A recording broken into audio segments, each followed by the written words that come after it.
Well, hello everyone. Welcome to Community Conversations.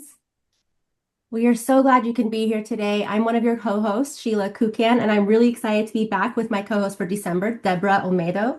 Deborah is a director at Patitas y Palabras, an incredible translation service for animal welfare, and a registered veterinary technician with more than 15 years of experience and a deep commitment to ensuring communities have equitable access to animal care services. She grew up in Central America and is a native Spanish speaker, bringing valuable cultural and linguistic insight to her work. A graduate of Cal State University, Los Angeles, with a degree in anthropology, she approaches animal welfare through a community-centered and culturally informed lens. She has seen firsthand how even a simple exchange of information can profoundly improve an animal's well-being and strengthen the bond between pets and the people who love them. Deborah, I'm so happy to be co-hosting with you. Thank you so much for sharing your lens and your wealth of information with us, and thanks for being here. Thank you for having me. I want to get us started with the question of the day. Today, we want to know what's something you're looking to finish up this year, either at work or in your home life. So please share in chat. And I'll go first. And I was talking to Sheila about this, finally moving. I moved like 6 months ago officially, but I still have boxes. And part of me is like, if I haven't opened this box in 6 months, do I really need this? Um, Sheila, do you have something while we wait for more responses? Yeah, I mean, similar to what you were saying, I'm doing a decluttering December challenge. So I'm getting rid of the number of things per day. So I hope to finish that by December. And I think I'm going to be decluttering around 500 things. So join me, folks, in decluttering and getting ready for all that the new year is going to bring. Christy, our Ooh, impact report, that's very valuable. It's always such an important time to we are so caught up in the day to day and putting out fires of, everything. And it's so important to really have the time to reflect and really see how much work we actually got done this year. Allie wants to know, or wants, let's see, they're hoping to get a new roof on your house, which we didn't know was needed. Oh, that's the worst. Yeah, let's get on that. Let's make sure you get that done. Patty finishing up end of year fundraising goals. Important. yes. Kayla getting lockers for a pet retention program for our clients to pick up during non-service hours. That is amazing. I have, when I can't sleep, I go on like Facebook groups, and there's so many people that are like, I found a kitten. I don't know what to feed it. It would be so amazing to have like a close resource. So needed, really important. Honey, microbiology. Good luck with that. I love what Megan said about transitioning from a low-cost spay and neuter clinic to a free will donation-based clinic. Would love to learn about that sometime. Is there a spot that people can maybe sign up for future combo Oh topics? my gosh, great plug, Deborah. Yes, if anyone is interested in speaking or sharing your programs or anything, please let us know on Maddie's Pet Forum. We'll definitely share the link throughout the conversation today. But thank you for these great responses. And yes, we would love to hear about your programs and all these things you're sharing here too. So let us know on Maddie's Pet Forum. I will keep it going in the chat, but I want to introduce my colleague Amber to announce the grant giveaway winners for last month. Hi, everyone. Happy Monday. Thank you so much for having me. And we have a lot of winners. So, without further ado, what we're going to do this time is I'm going to share the winners. And if you see yourself on the call, if you are one of the winners, please say hi in the chat. If you know how you're going to spend your funds, let us know. Or otherwise, just tell us a little bit about your program. But just say, hi, I'm here, and tell us a little bit about what you're doing. All right. So without further ado, all right. So here we have the November 2025 prize winners. Sheila and Deborah, can you see that? Yes. Good. Okay, awesome. All right. So for our community conversations, we have four winners of $2,500. The first is Jeremy from SPCA, Florida in Lakeland, Florida. And we have Christy from Better Together Forever in Glendale, California. Anna from Mitleibe German Shepherd Dog Rescue, which is in Wisconsin. Giselle from Pet Friends and Rescue in Hollister, California. So, congratulations to our community convo winners for November. We also have our October Maddie's Pet Forum giveaway, a $3,000 grant. And that goes to Holly at Rough Start Rescue in Princeton, Minnesota. And the November Maddie's Pet Forum monthly giveaway, also $3,000, going to Julie from Ziva Dog Rescue, which is in Chatham, New Jersey. And finally, we have our Maddie's Pet Forum 30th anniversary $1,000 giveaway going to Nancy in Just Giants Rescue in Illinois. So congratulations, everyone. I will go ahead and drop the links so you all joining us on this call have a chance to win, whether you're watching live or on demand. Thank you so much for all you do and can't wait to see everyone saying hi in the chat. Thank you so much, Amber, and congratulations to all of the winners. It's amazing. And now, if anyone has any national updates, please go ahead and drop them in the chat as well. We'll be sure to share them on Maddie's Pet Forum, and you can also share them on Maddie's Pet Forum too. And I'm really excited to introduce our speaker of the day, Ehani Hunter. I'll read a little bio. Ehani has always had a strong love for animals and dreamed of working in the veterinary field, which led her to earn a bachelor's degree in animal science from UC Davis in 2021. After graduating, Ehani wanted to gain hands-on experience in animal welfare, so she joined the San Diego Humane Society. Since then, Ehani worked in several departments, including guest relations, admissions, the medical team, and now shelter outreach. These roles gave her a broad understanding of shelter operations and helped her develop practical skills such as intake management, behavior observation, medical support, and team collaboration. Ehani also earned Fear-Free certification, which deepened her knowledge of animal behavior and improve the ability to work safely and compassionately with animals of all temperaments. Through these experiences, she learned how to support animals, their owners, and shelter staff while contributing to positive and efficient workflows. Ehani is currently preparing for her next step in this professional journey as she awaits to hear from vet schools. Regardless of the outcome, her goal remains the same: to continue contributing to the field of animal welfare and make meaningful impact on the lives of animals and the people who we care for. And I will hand it over to Ehani. Please join me in welcoming her. All right. So I'm Ehani Hunter. I am a veterinary assistant for the San Diego Humane Society, and today I will be talking about evolving in shelter work, specifically my transition from shelter medicine to shelter outreach. And then before I start the presentation, I just want to get a little idea of who's in the audience. If you've ever worked or volunteered for the shelter, if you want to go ahead and just raise your hand, just so we have a better understanding of the audience. Wonderful. All right, so there's quite a few people.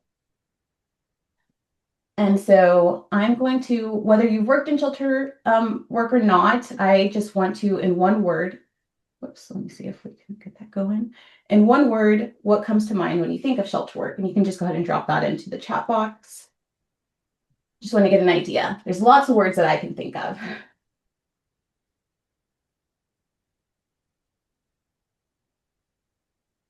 Emotional, for sure. Hope, smelly. Yes, there's nothing like the smell of a shelter. Exhausting, compassion, hard, but so worth it.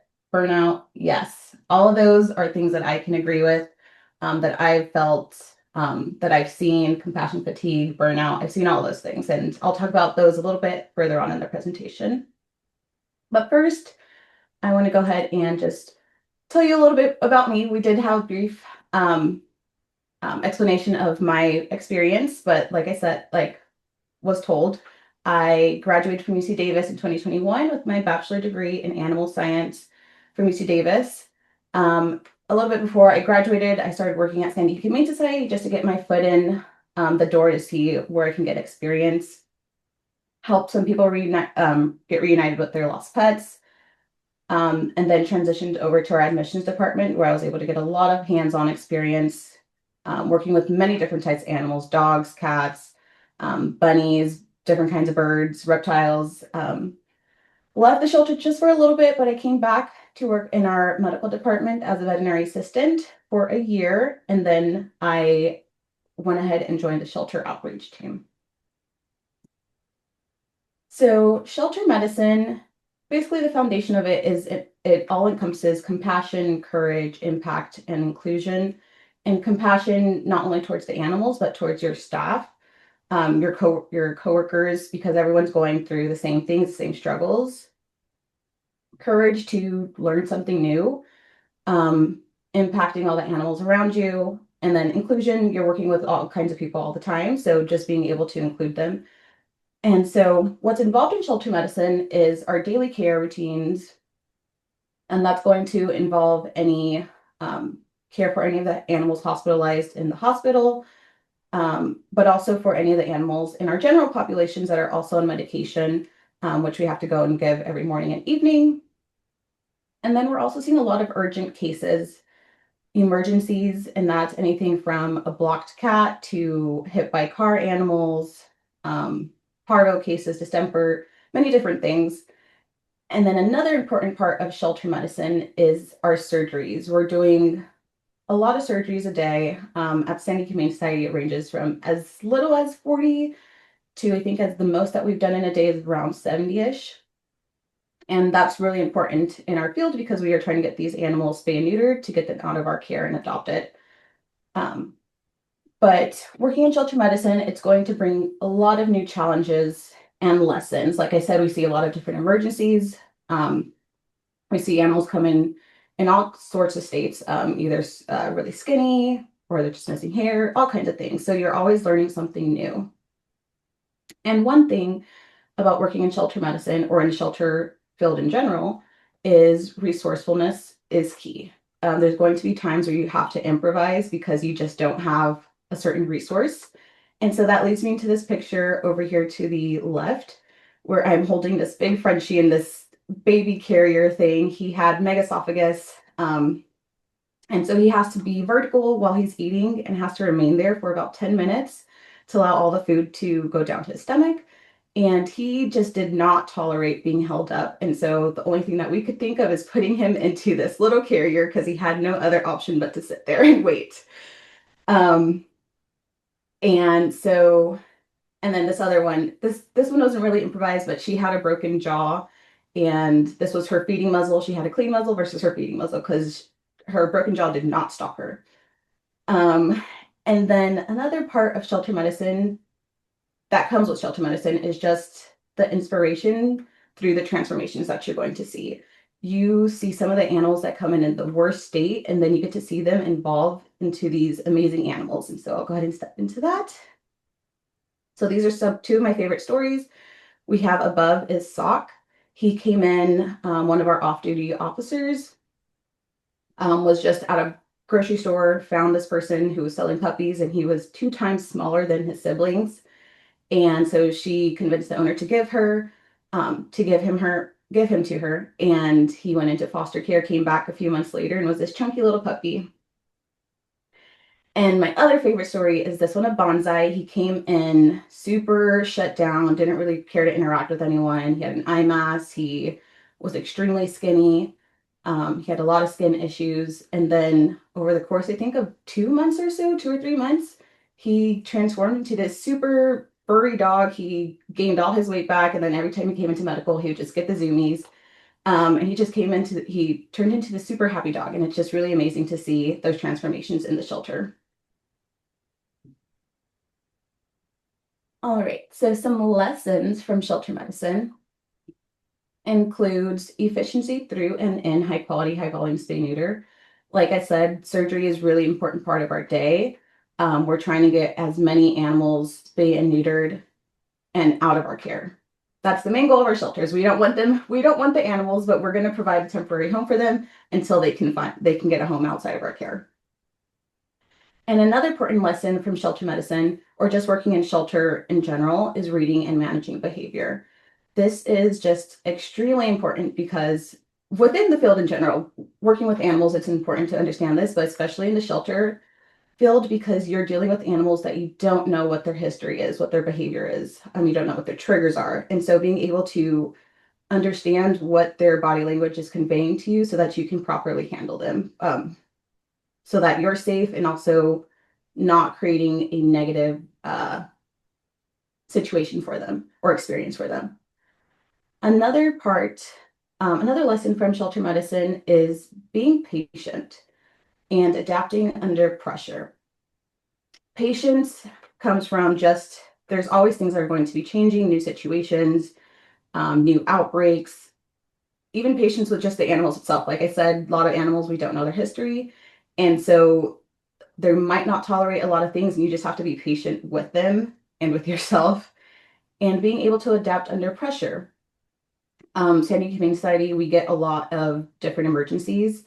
And so you have to be able to just, okay, you're going on about your regular day and then you have this emergency and just switching on into that mode of like, let me work a little bit faster.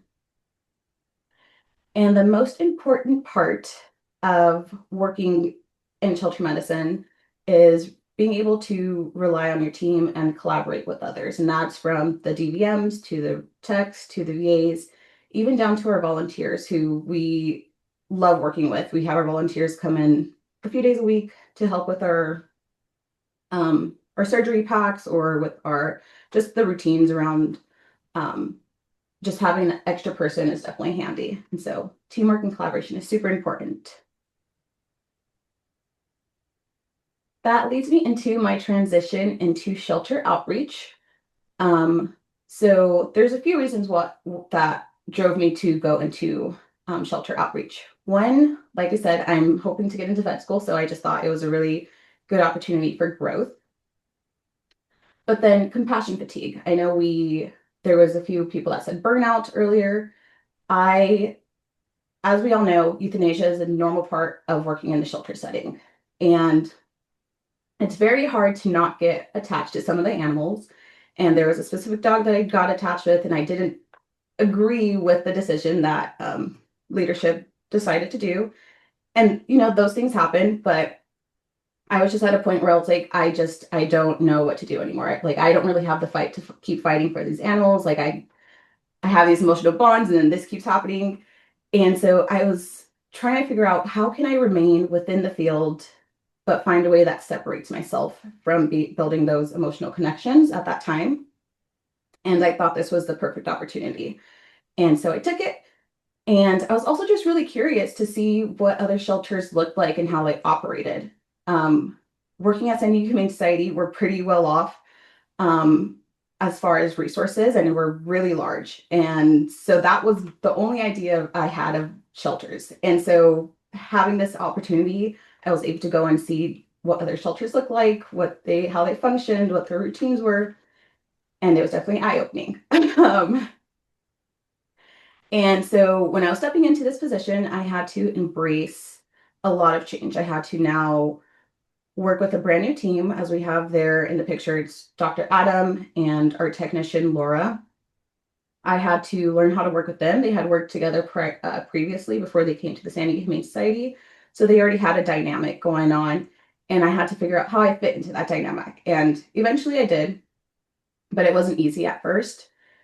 And I also had to switch what my role was. I was still a veterinary assistant, but now it was changing to I was supporting daily shelter care at the Humane Society, but now I was supporting partner shelters and going and helping with their surgeries and how talking to them to figure out what they can do to become more efficient or what they can change to their routines, their surgical routines, and whether it was biosecurity and such stuff. And one of the main things that kept me grounded as I was traveling every other week with this team, I was always leaving home. So my routine was constantly changing, but I was always focused on the bigger picture, and that was finding solutions, working on contributing to the solution of repairing our sheltering system. So some skills that carried over from shelter medicine to shelter outreach was definitely technical knowledge. I, whether it was like providing vaccines or intubating, it's not necessarily things I had to do in this position, but there were a few times where I did use, let's say, the skill of intubating patients um, every now and then. Team collaboration, learning how to work with the new team, but also being able to collaborate with partner shelter teams. And then fear-free handling, like I said, that's just going to be something that's important whether you're in the shelter or not. Understanding animal body language to improve the animal experience and make it as positive as possible. And then my knowledge on efficiency and biosecurity.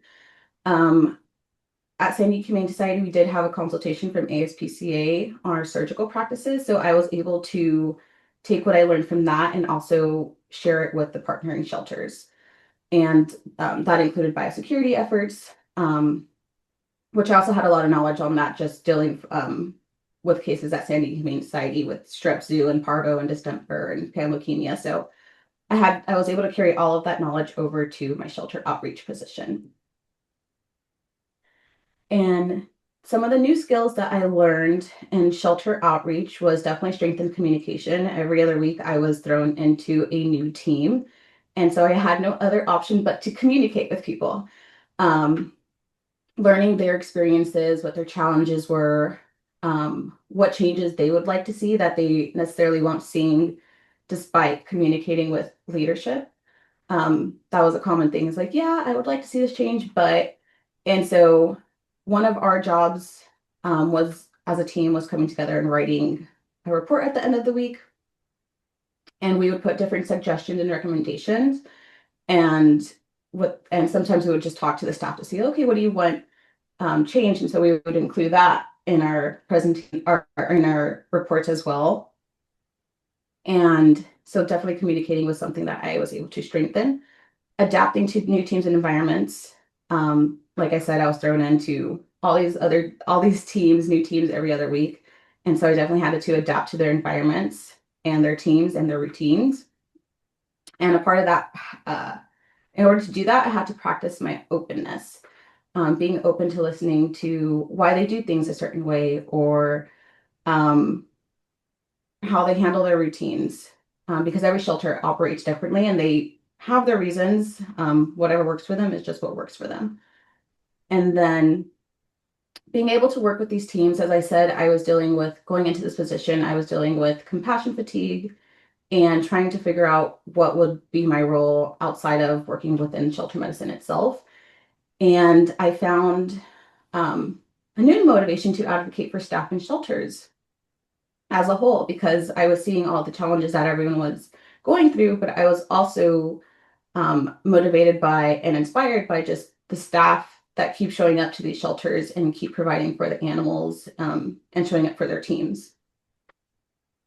And then one of the biggest skills that I learned while working in shelter outreach was driving and operating a surgical mobile unit.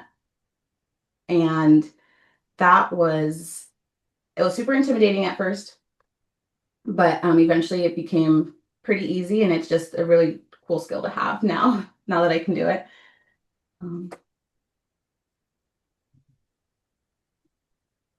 Alrighty. So that leads me into just shelter outreach impacts through the course of a little bit, I think over or under 2 years. The shelter outreach team has been able to impact 10 different shelters. Some of those shelters have had multiple locations, so it's a little bit higher than that. We've completed approximately or a little bit more than 2,000 surgeries. In July of this year, it was really important for us to also start serving our San Diego community. So with the mobile unit, we began doing surgeries there on the weeks we weren't traveling. And since then, we've done well over 230 surgeries. And we also got to participate in a spay neuter event in Indio, California with Cotilla Animal Network and providing spay neuter services for the communities out there.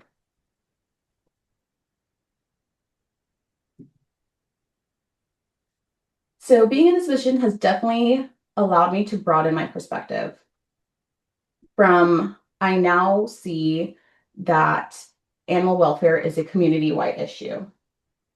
And when I say community-wide, I mean in between shelters, we're all sharing the same challenges and going through the same things. So it's something that's across the board. And then also, it's also involved in the communities that we're serving. So what's going on in those communities that's affecting us. And so it's just one big cycle. And usually it comes down to access and awareness within our communities. Is there access to low cost spay neuter? Is there access to just low cost spectrum of care? And then awareness. Do people know the importance of vaccines, the importance of spay neuter? And the thing is, a lot of people don't have that information or don't have that access, which then leads to animals being brought into our care. And so, like I said, the one thing that became really obvious to me pretty fast was that most shelters have the same challenges. But what I see in the staff is the same resilience of keep showing up and keep doing the job and being there for the animals that are in their care. And that leads me, as I've touched on a little bit, is replacing judgment with empathy, compassion, and collaboration. Specifically in this picture here, we are at a shelter in the desert area of California. And I remember when we first decided we were going here, it's in a location where I have a friend, where a friend is from. And I texted her and I was like, hey, I'm going to be going to your town. I'm going to the shelter. And the first thing she told me was like, oh, that's a really bad shelter. And so working in this field, what the first thing that came to mind was, okay, they probably do a lot of euthanasia. But I think the thing that a lot of people lack to think about is why. Why is there a lot of euthanasia going on? Because in reality, no one in the shelter work wants to do euthanasia. And so going to the shelter, I had these thoughts in my head, and we get there, and they have a staff of 5, and they have become some of the most inspiring people that I've met as far as like working in this field. They were very open to sharing what their challenges were. They were open to asking a lot of questions. They asked a lot of questions, as much answers they could get from me. And I was able to have those conversations with them and be able to just try to think out of the box of like, okay, what solutions can I offer you that are going to be cost effective because you don't have a lot of money. And so just them being so motivated to do better was just inspiring to me.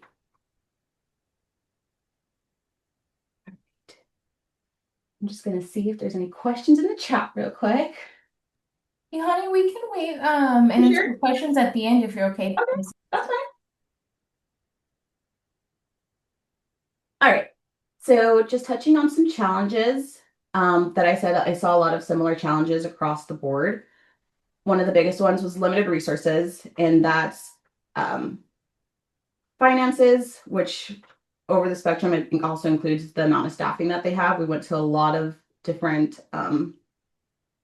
shelters that either didn't have enough staff or they didn't have a bed on staff. They had no medical staff.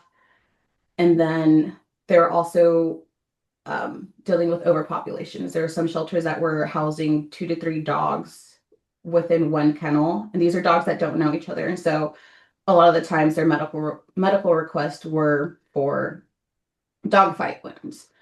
And then public scrutiny. We went to a few shelters where we had conversations where like, oh, we don't do this way anymore because we got a lot of backlash from this. And so those are some of the challenges that I've seen across the board.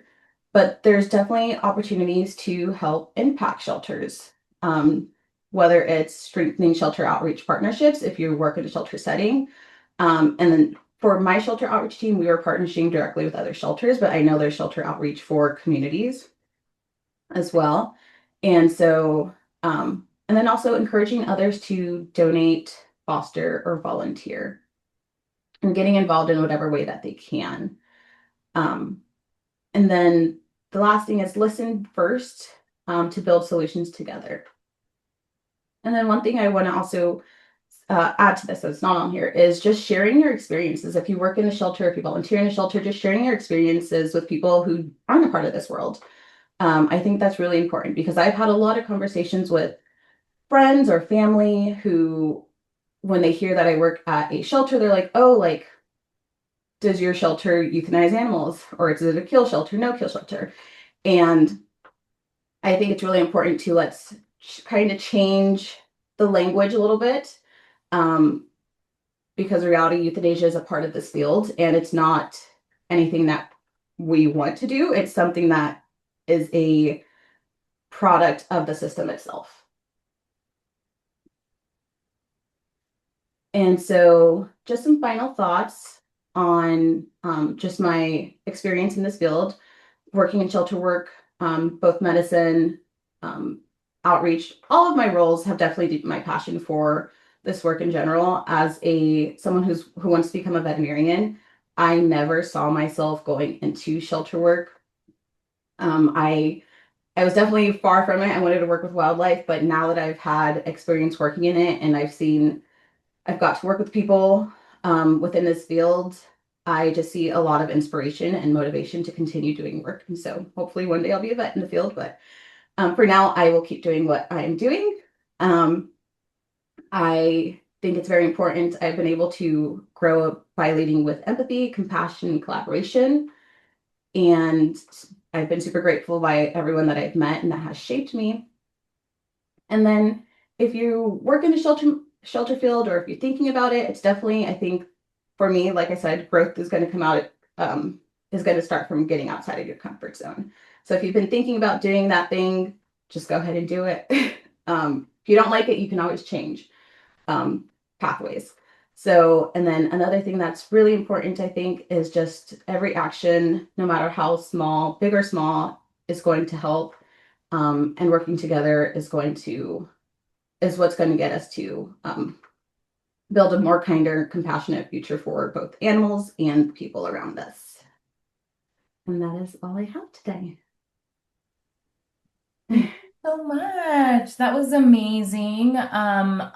Your journey is just incredibly inspiring and something to know. I can't help but think that your outcome on things is really because you've been in so many different parts of sheltering. And oftentimes we get stuck in one little view and you really have an understanding on everything. And I can't wait for you to become a vet and we get one more shelter vet.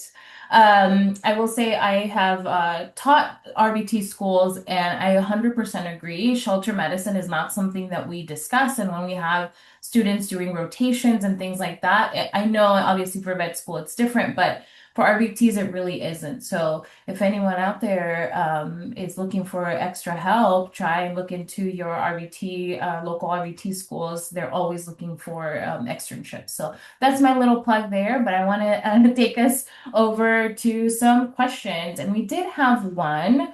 They wanted to know, how does the public find out about when and where you're offering services? Can local towns promote this? Spay neuter is, of course, really important part of prevention. And they just thank you for doing what you're doing.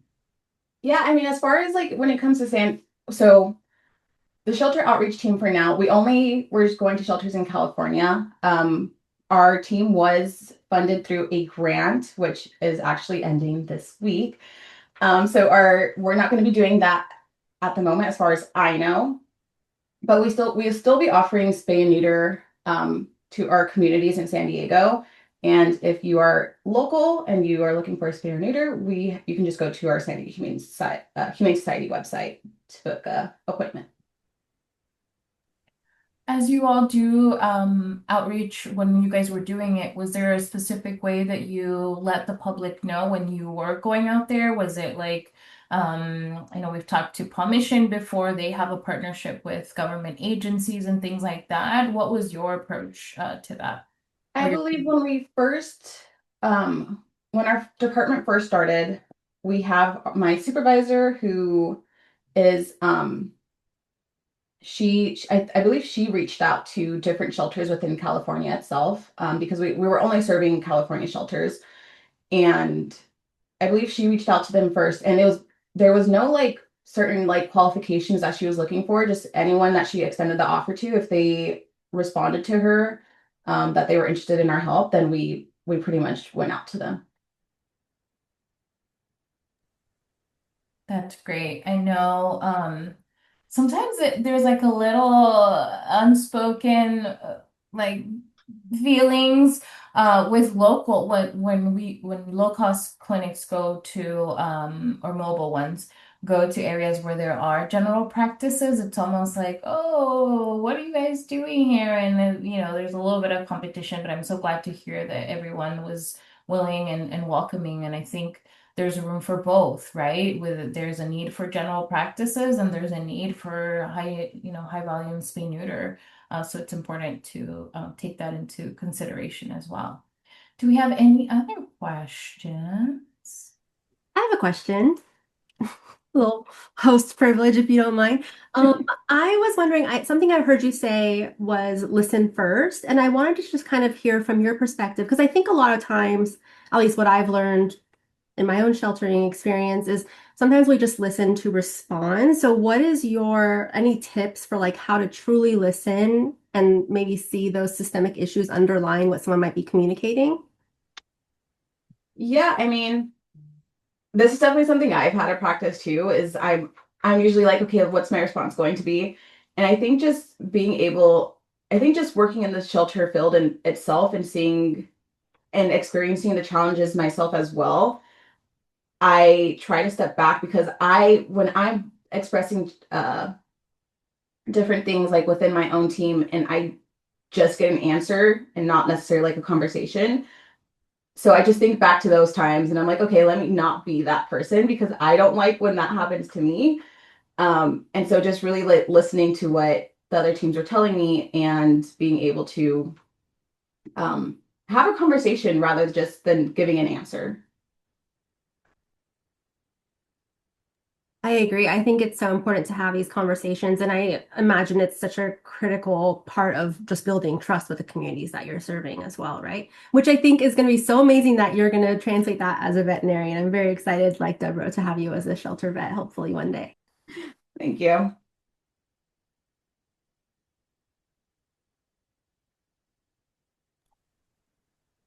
I love this idea of prioritizing people and that relationship building, right? I think it's a common theme that we see no matter the topic. I think it's also a little bit of a myth that people that work with animals, it's because we love animals and we hate people. And yeah, some people, okay, but there is no animal coming in by themselves. There's always some sort of person attached, whether through adoption or seeking services. And we really need to prioritize and think about which is exactly what your team is doing. And I love this idea of shelter outreach. Recruit people for your teams. Yeah, yeah. Exactly, yeah. As much as we want to say that it's not, we're in it for the animals, there's definitely a lot of working with people involved. And like I said, I really love working with people, getting to experience and hear their stories. I think it's really nice, and it's all comes down to working with the animals, and we're all in the same field for the same reason. Yeah, exactly. Oh, I had a thought and I just forgot it. Let me see. Oh, it was life changing. It would have changed all of your lives, but I forgot.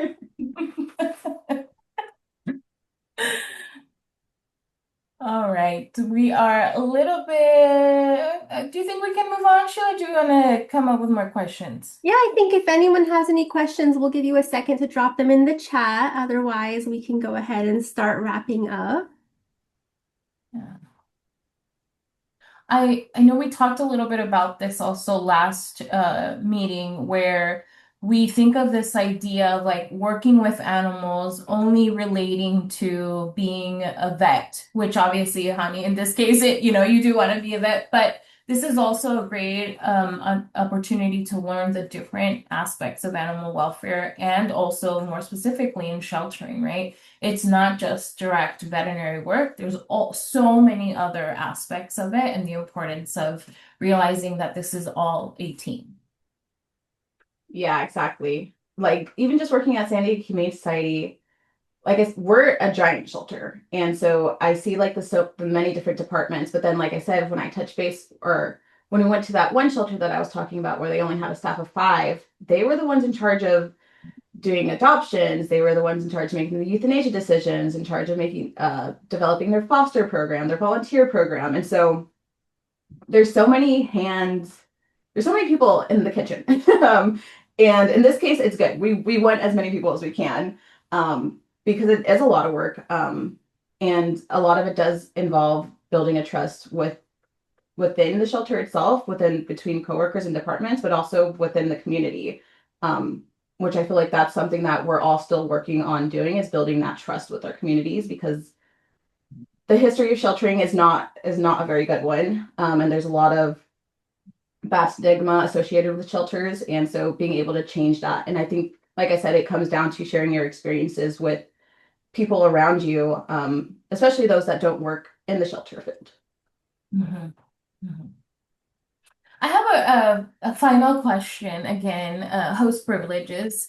What advice would you give to somebody that maybe is currently working in a shelter in a role that perhaps, like you said, it's not quite working out and they've wanted to maybe step into a different role, but they're maybe hesitant because this is all that they've ever done. Like for me, I've only been an RVT, so going into a different aspect of it becomes very scary. And sometimes you think like, oh, I'm not qualified. Leave us with some advice. Yeah, I mean, I think it comes down to like I mean, what am I trying to say? The only, I think for me, for someone, I am very much a person who's like, I want to learn something new. I see someone doing that, I'm like, oh, I want to be able to do that. And so if you're already thinking about it and if you're scared to do it, just do it. I mean, if you end up in a position and you're like, I don't like this, well, great. There's other things that you can do. Um, like I said, I jumped, I think shelter outreach is my 4th department in the shelter. Um, but there was definitely one of those departments that I did not like at all. But I did it, I tried it. And the one thing that I like, even though I didn't like that position, I got to learn. And so it gives me a better understanding of just how shelters function. And so every position has taught me something new, whether I liked it or I didn't like it. And so if you're thinking about doing something different and you're just scared because like you don't know if you qualify or not, for this position specifically, I didn't know if I qualified for it or not. And I was like, I'm just gonna apply and see what happens.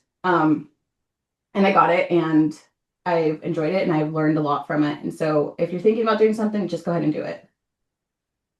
I love it. Just do it. Wait, that's Nike's. That is Never Nike. mind, never mind. Thank you everyone for joining us, Ehani. It was a pleasure talking to you again. So inspirational, and I'm really excited to see where the future leads. Thank you. And thank you everyone else for joining. I know you guys are all so incredibly busy, so we really, really thank you for spending some time with us. Ehani's going to be on our forum, so if you have any additional questions throughout the week, please do so there. And I'm gonna leave you with a reflection, and hopefully I can see you all at the forum as well. The reflection question is going to be, how might stepping outside your comfort zone lead to professional growth and broader impact? So same theme, just do it. No, just kidding. I love this Take the question. next step. Take the leap. Yeah, take a leap. I love it. That's beautiful. I'm definitely going to reflect on this and I'll try to share my response on Maddie's Pet Forum. But thank you so much, Ehani. Definitely keep us posted on your future adventures and everything that happens, and keep us posted on Maddie's Pet Forum. And thank you so much, Deborah, for joining me as co-host again today. For folks who will be joining us next week, I want to share we have a very exciting call. It'll be about the new insights in parvo care, and it is our last call of 2025. So let's dress festive. What's more holiday themed than parvo? So let's all join each other there to just have that discussion. And then if you're interested in hosting in 2026, or if you have speakers or topics you'd like to hear about, please let us know on Maddie's Pet Forum, and we'll drop that link in the chat as well. And you can also email communityconversations@maddiesfund.org. But thank you all so much for joining us today. Thank you, Ehani and Deborah. Thank you. Now we have to find a way to dress up Parvo, Sheila.